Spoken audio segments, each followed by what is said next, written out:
देखिए, पहली बात तो ये है कि ये बड़ी एक सिंबॉलिक किस्म की डेवलपमेंट हुई है कि नरेंद्र मोदी खुद एयरपोर्ट पे आए। ऐसा कोई सरप्राइज एक्सपेक्टेड था? जिन लोगों ने मोहब्बतें सिखाई हैं उनको हजारों साल बाद भी दुनिया याद करती है, उन्हें रहनुमा मानती है। उनके लिखे हुए गीत, उनकी बताई हुई बातें उनको दोहराती है। दूसरी अहम चीज ये है कि कतर के अमीर ने नरेंद्र मोदी को बहुत ज्यादा इज्जत दी। यानी बेशक कि मोदी के दौर में भारत को पजीराई दुनिया भर में बहुत ज़्यादा मिली। भारत ने मुआशी तरक्की बहुत मजबूती से और बहुत बेहतर अंदाज से की। 625 अरब डॉलर उसके ज़र मुबादला है। आईटी, तिजारत, सफारतकारी, स्पोर्ट्स, फिल्म इंडस्ट्री, भारत कहीं से कहीं पहुंच चुका है। हमारे साथ आज़ाद हुआ है, वो सिर्फ चांद पर नहीं पहुंचा बल्कि इन शोबों में भी चांद पर पहुंच चुका है। इन आदादो शुमार के मुताबिक पिछले एक साल में पाकिस्तान पर कर्जे और वाजिबात 6,106 अरब रुपए बढ़कर रिकॉर्ड 88,000 अरब रुपए से तजावुज कर गए हैं। भारत और कतर के दरमियान पुरानी दोस्ती और भरोसे का रिश्ता है जो वक्त के साथ और भी मजबूत होता जा रहा है। भारत के लिए और भारत के इंटरेस्ट के लिए काफी एक पुरअसर किस्म की। कतर के अमीर शेख तामिम बिन हमाद भारत आए हैं और जिस तरह प्राइम मिनिस्टर नरेंद्र मोदी ने उनको खास इज्जत बख्शी और वो खुद एयरपोर्ट पर इस्तकबाल के लिए खुद आए, तो आप क्या देखते हैं किस तरह से इंडिया कतर रिश्ते को आगे बढ़ता देख रहे हैं, या कौन से नए शोबे हैं जहां दोनों मुल्क मिलकर काम कर रहे हैं और जिस तरह प्राइम मिनिस्टर नरेंद्र मोदी खुद उनको एयरपोर्ट से रिसीव करने आए? थैंक यू दुआ। देखिए, पहली बात तो ये है कि ये बड़ी एक सिंबॉलिक किस्म की डेवलपमेंट हुई है कि नरेंद्र मोदी खुद एयरपोर्ट पे आए। और अमूमन नरेंद्र मोदी बड़ा कम होता है कि किसी मुल्क के सरबराह को एयरपोर्ट पे मिलने आए, खुद वेलकम करें। शायद उसकी बहुत सारी वजूहात हैं जिसके ऊपर हम बात कर सकते हैं। पहली वजह तो ये है कि कतर एक इम्पॉर्टेंट मुल्क है, हमें इस चीज़ का अंदाज़ा है। ये सिर्फ डिप्लोमेटिकली हमने देखा कि कतर की relevance in front of the United states बहुत ज़्यादा है। इंडिया हमेशा उन मुल्कों के साथ अरब वर्ल्ड में करीबी ताल्लुकात रखता है जो अमेरिका के करीब हैं। फॉर एग्जांपल कतर एक है उनमें से और यूएई एक दूसरा मुल्क है। दोनों के बड़े अच्छे ताल्लुकात हैं, इसीलिए और सऊदी अरब के साथ भी हैं लेकिन वो एक और लहज पे हैं। बहरहाल एक तो ये चीज़ है। दूसरी अहम चीज़ ये है कि कतर के अमीर ने नरेंद्र मोदी को बहुत ज़्यादा इज्जत दी जब पिछले साल 9 इंडियन नेवी के जो ऑफिशियल्स थे जिनको सजाए मौत दी कतर ने बिकॉज ऑफ एस्पिनोज एंड बहुत सारे वाकयात, तो उस पे उनको डेथ सेंटेंस हुई। डेथ सेंटेंस पे उनको माफ़ किया गया। तो वो जो माफ़ किया गया था बेसिकली वो कतर के अमीर ने वो किया, जिसको बहुत ज़्यादा इंडिया ने शुक्रिया अदा किया। और नरेंद्र मोदी खुद गए उस सिलसिले में। नरेंद्र मोदी वहाँ पे गए, वो जाके अमीर कतर से मिले, शुक्रिया अदा किया और उनको दौरे की दावत दी।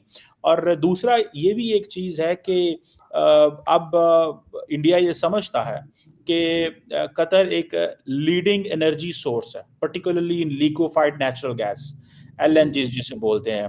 और दूसरा आपको पता है कतर का role as a mediator and as a key interlocutor भी सामने आया, जिसमें आपने देखा होगा कि रिसेंटली जो गजा और हमास एंड इजराइल के दरमियान जो डील हुई है उसमें कतर का एक बड़ा इम्पोर्टेंट रोल था।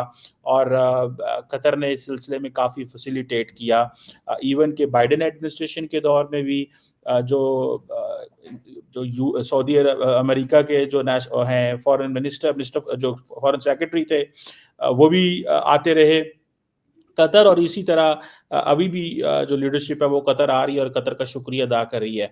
और दूसरा ये भी है कि ज़ाहिर बात है कतर भी समझता है कि इंडिया एक इम्पॉर्टेंट प्लेयर के तौर पे इमर्ज कर रहा है और उसकी पर्टिकुलरली ट्रेड, इन्वेस्टमेंट और बहुत सारी और चीज़ों में इंडिया की रेलिवेंस एंड वैल्यू जो है वो इंटरनेशनल स्टेज में बढ़ रही है। सो आई थिंक दैट्स वाई ये चीज़ है। लेकिन लार्जली कतरी अमीर का आना इंडिया के अंदर, तमीम हिज हाइनेस अमीर ऑफ कतर तमीम बिन हमाद अल थानी का आना और ऑन अ स्टेट विजिट। और आपको पता है स्टेट विजिट की अपनी एक रेलिवेंस है।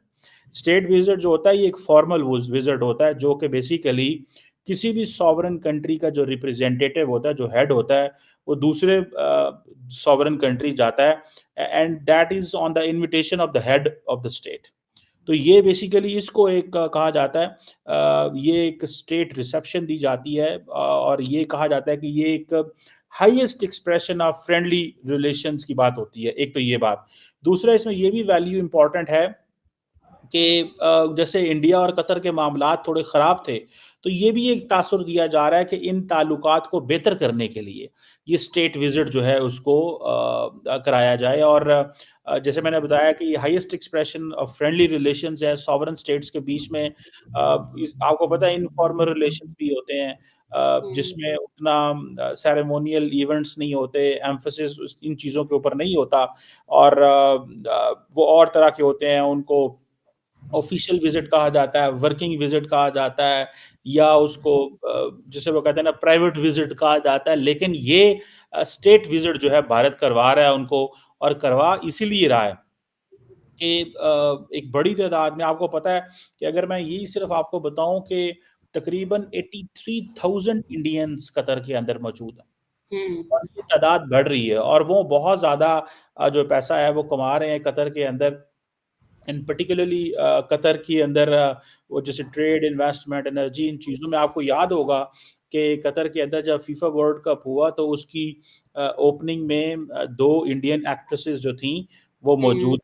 एक तो दीपिका पादुकोण थी, आई थिंक, कहा जाता है कि उनको बुलाया गया था फीफा की वजह से, और दूसरी एक और भी थी, मुझे ज़हन में उनका नाम नहीं आ रहा, तो जिन्होंने उस रिसेप्शन में, और भी बहुत सारे लोग थे जिनको इनवाइट किया गया। तो इंडिया की जो सॉफ्ट पावर है उसका भी कतर मद्दाह है। बल्कि मुझे याद है कि जब 9 जो फौजी थे, जो उनको जब छुड़ाया गया, रिटायर्ड इंडियन नेवी के लोग थे, जब उनको छुड़ाया गया तो कहा गया कि शायद शाहरुख खान ने किरदार अदा किया। तो इट मीन्स कि जो इंडिया की सॉफ्ट पावर है उसकी बड़ी रेलिवेंस एंड वैल्यू है कतर के अंदर, और कतरी उसको बहुत ज़्यादा अहमियत देते हैं।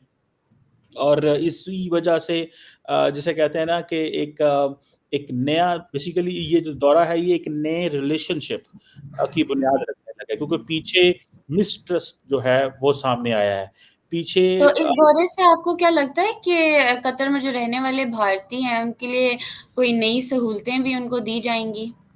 देखिए, इस दौरे में ये होता है कि पहली बात तो मैं ये कह रहा था कि एक म्यूचुअल रिस्पेक्ट इससे बाहर निकलेगी, ठीक है जी। दूसरा ये है कि जब म्यूचुअल रिस्पेक्ट होगी तो उसके बाद फिर ये होता है कि बहुत सारी ऐसी फील्ड्स हैं जिनमें काम किया जा